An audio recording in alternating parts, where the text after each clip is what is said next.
అమెరికాలో జరిగిన రోడ్డు ప్రమాదంలో సిటీకి చెందిన ఫ్యామిలీ సజీవ దహనమైంది. నిన్న జరిగిన రోడ్డు ప్రమాదంలో హైదరాబాద్కు చెందిన తేజస్విని, శ్రీ వెంకట దంపతులతో పాటు 2 పిల్లలు మృతి చెందారు. విషయం తెలియగానే యుఎస్కు బయలుదేరారు తేజస్విని తల్లిదండ్రులు. ఇక సుచిత్రలోని తేజస్విని ఇంటికి బంధువులు వస్తున్నారు. తేజస్విని తండ్రి మేడ్చల్లో సైకిల్ షాప్ నిర్వహిస్తున్నారు.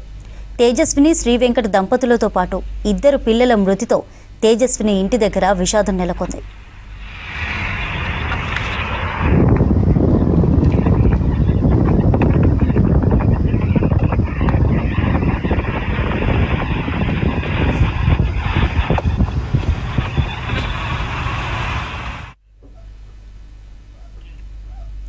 అమెరికాలోని గ్రీన్ కౌంటీ ఏరియాలో ఘోర రోడ్డు ప్రమాదం జరిగింది.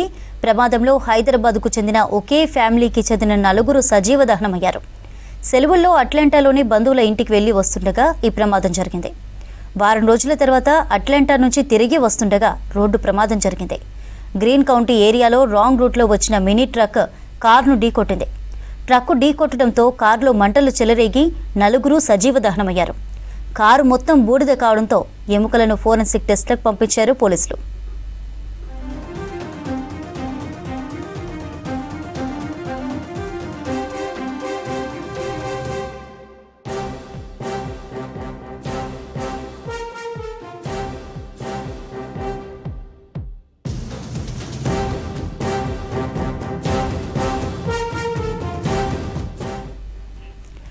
దీనికి సంబంధించి అప్డేట్స్ రామ్ ప్రసాద్ బాధితుల ఇంటి దగ్గర నుంచి అందిస్తారు. Ram Prasad, over to you.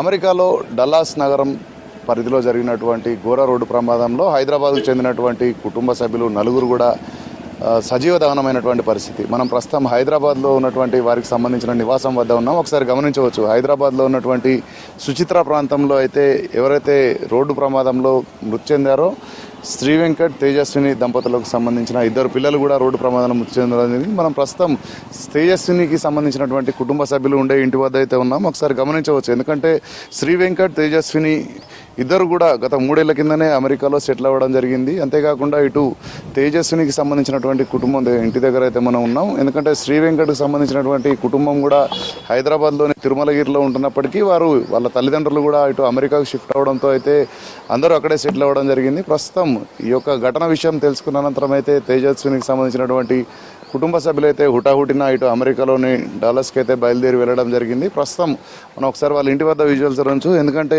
ఈ యొక్క ప్రమాదం జరిగినటువంటి సమయాన్ని మనం గమనిస్తే భారత కాలమానం ప్రకారం సోమవారం ఉదయం సమయంలో అయితే యాక్సిడెంట్ జరిగినట్టుగా మనకు తెలుస్తుంది. అదే అమెరికాలో అయితే ఆదివారం అర్ధరాత్రి వేళలో ఈ యొక్క యాక్సిడెంట్ జరగడం మనం చూస్తున్నాం విజువల్స్ ద్వారా. ఎందుకంటే అర్ధరాత్రి సమయంలో ఇటు మనం చూడవచ్చు, వాళ్ళ సోదరి అయినటువంటి దీపిక, శ్రీ వెంకట్ సోదరి దీపిక ఇంటికి వెళ్ళి వస్తున్న క్రమంలో అట్లాంటా నుండి డాలస్కు వస్తున్న సందర్భంలో అయితే ఎదురుగా వస్తున్నటువంటి రాంగ్ రూట్లో వచ్చినటువంటి ట్రక్ ఢీకొన్న సందర్భంలో ప్రమాదం జరిగినట్టు మనకు తెలుస్తూ ఉంది. ప్రస్తుతం తేజస్వినికి సంబంధించినటువంటి ఇంటి వద్ద ఉన్నాం. వాళ్ళ ఇంటికి సంబంధించినటువంటి వ్యక్తులున్నారు, మాట్లాడుతున్నాం. బ్రదర్, చెప్పండి, అసలు ప్రమాదం జరిగినట్టు వీళ్ళకి ఎప్పుడు సమాచారం అందింది? మీరు ఎన్ని సంవత్సరాల నుంచి ఉంటున్నారు ఇక్కడ?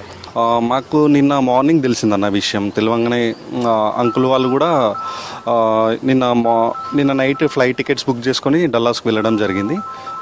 ఎందుకంటే నాకున్న సమాచారం ప్రకారం ఏంటంటే అక్కడ డల్లాస్లో ఒక కార్ యాక్సిడెంట్లో తేజస్విని అక్క, తర్వాత వెంకటన్న, తర్వాత పాపు, బాబా వాళ్ళు ఆ కార్ యాక్సిడెంట్లో చనిపోయారని విషయం తెలియగానే మేము కూడా చాలా బాధపడ్డామన్నా. మాకు తెలిసిన విషయం ప్రకారం ఏంటంటే వాళ్ళు ఒక వెకేషన్కి వెళ్ళి వస్తున్న క్రమంలో ఆపోజిట్లో వచ్చిన ఒక ట్రక్కు కారుకు ఢీకొనడంతో కారులో మంటలు వచ్చి అక్కడే వాళ్ళు చనిపోయారనే విషయం మాకు తెలిసిందన్న.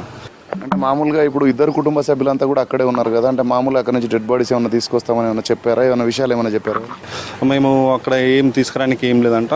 కొంచెం ఏదో శాంపిల్స్ అవి ఉంటే ఆ శాంపిల్స్ అన్న చూడనీకి పోతామన్నట్టు అంకుల్ కూడా చాలా బాధపడి నిన్న నైట్ బయలుదేరడం జరిగిందన్న యూఎస్కి.